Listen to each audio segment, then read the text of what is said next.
So welcome back, guys. So today we'll be talking about something that is very prevalent in our world today, which we feel we ought to talk about and really dissect and all that. So stay tuned till the end.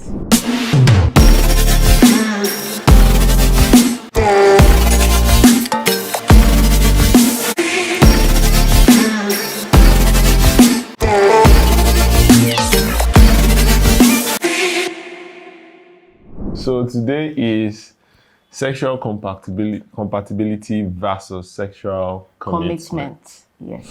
I'll let you open the floor. Okay, so I think that sexual compatibility is something. So basically, compatibility is where people get along, right? Where people match, where people can work together without having major issues. Where people can complement themselves and all that.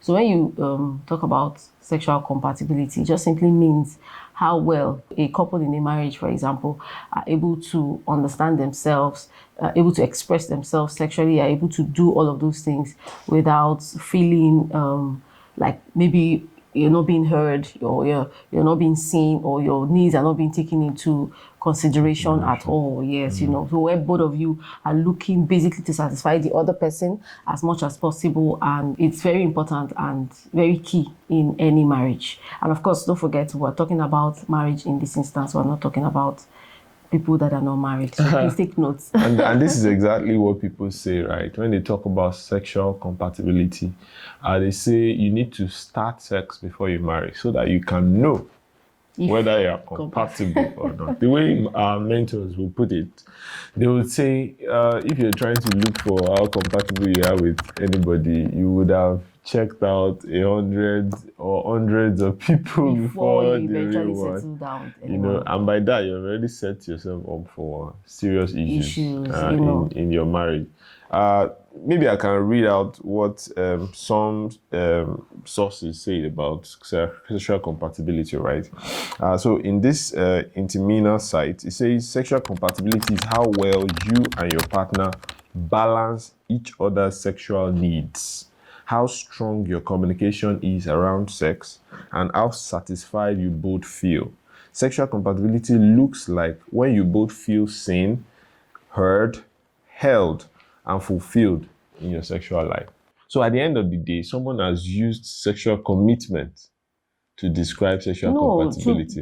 I think the issue really is that people are using it outside of marriage. What this person has described, there's nothing wrong with it. It is only when it is applied to people that are not married that we have issues. Yes. So because it applies to people who are not married, that is the reason why there is an opportunity to say, okay, let me test here, let me test here. Once you're married, you can't say you want to test all those places. That will already be, infidelity and adultery and all that. Sure. So that's the reason why there's nothing wrong with the definition, insofar that is referring to people who are already married. But unfortunately, in the world that we find ourselves in today, usually that's not the case. People tell you they need to know who they are getting married to before they get married to them. They need to test. If you want to buy a car, that you test run the car, you to know whether it's daughter to a car. Sometimes ladies even do it. Yes. So it's not really about just ladies alone. Ladies even make those kind of demands and all that. So people come up with all sorts of theories that we all know that's from the pit of hell. Yeah. Because the idea that sexual commitment actually brings to the couple is that whoever you get married to is the person that you get adjusted to. So meaning that if you've watched our videos on other videos on when we talk about preparing for your first sex or wedding night, we've emphasized there that you have a lot of years after your marriage. Hopefully you're not getting married at 99. You have a lot of years. Those years are meant for you to, so usually it cannot be perfect the first time. So usually you have those years after to fine tune it and get to know each other better and get to do this right. So that's the reason why you cannot be saying, let me check. It's okay, check after like a week or two.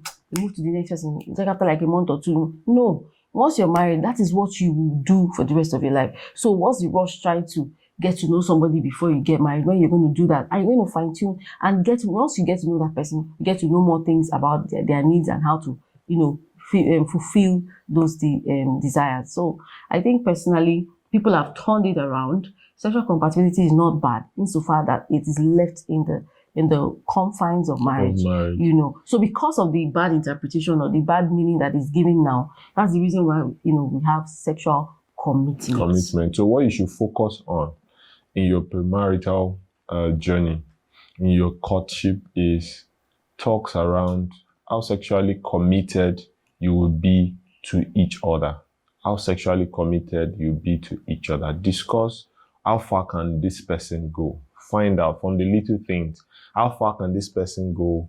How much can this person sacrifice for you? Because at the end of the day, you're supposed to be two givers. He is supposed to give to you. You are supposed to give to him.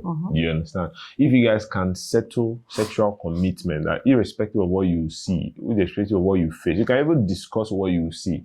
I have an issue with this. I have an issue with this. I suffered this trauma. I suffered that trauma. I don't really like sex. I feel that sex is this. I feel that this. I have a lot of urges. The person that has low libido can say, hey, I have low libido. What are the things that can help someone that has low libido? If you have discussed that in your premaritals, you are ready to be committed to each other. And in no time, maybe in sometimes it might be a while, it might take a while, but eventually you get your compatibility right. Right, yeah. So that's basically what we're trying to say. It doesn't happen immediately. It doesn't happen overnight. You have to be prepared for the process. You have to be prepared to run the process. You have to be prepared to put in the time to do the work, to do the due diligence, to talk about it, to resolve it, all of those things and more.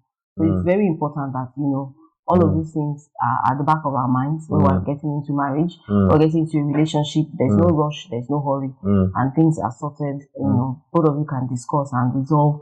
So the most important thing is that you can resolve issues.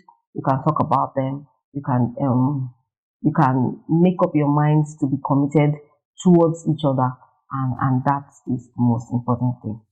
So take note, guys. Yes. So what's your take? Really, we hope that has been a blessing to you. Thank you so much for being part of this video.